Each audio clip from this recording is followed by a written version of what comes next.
કચ્છ જિલ્લામાં હોદ્દેદારોની નિમણૂક માટે પ્રક્રિયા તેજ કરવામાં આવી। આવતીકાલે ભુજ સ્થિત ભાજપ કાર્યાલય ખાતે બેઠક યોજાશે। નિરીક્ષકોની ટીમ કાર્યકર્તા અને આગેવાનોનો અભિપ્રાય લેશે।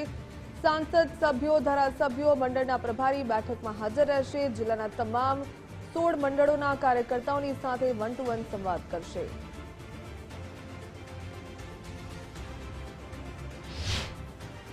શાસક પક્ષના નેતાની વરણી માટે આવતીકાલે અમારા પ્રદેશમાંથી ભારતીય જનતા પાર્ટીના આગેવાનો સેન્સ માટે અત્રે કમલમ મધ્યે પધારવાના છે। ત્યારે જે અપેક્ષિત કાર્યકર્તાઓ છે પોતાની રજૂઆત કરવા માટે અત્રે કાર્યાલય આવશે, પોતાની માંગણી મૂકશે, કોઈનું ભલામણ હશે તો એ પણ કરશે।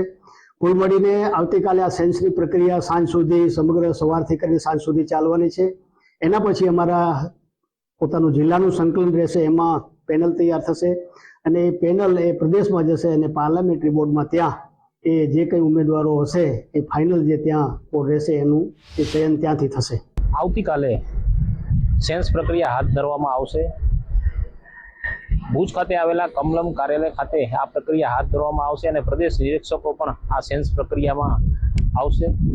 ખાસ કરીને જોવા જઈએ તો કચ્છ જિલ્લા પંચાયત, 5 નગરપાલિકા, 1 મહાનગરપાલિકા અને 9 તાલુકા પંચાયત માટે આ પ્રક્રિયા હાથ ધરવામાં આવશે અને સવારે 10 થી કરી અને સાંજે 6 વાગ્યા સુધી આ પ્રક્રિયા હાથ ધરવામાં આવશે। જેમાં જિલ્લાના તમામ જે જીતેલા આગેવાનો છે તે અહીં ઉપસ્થિત રહેશે। કેમેરામેન સાથે કૌશિક છાયા, ગુજરાત ફર્સ્ટ।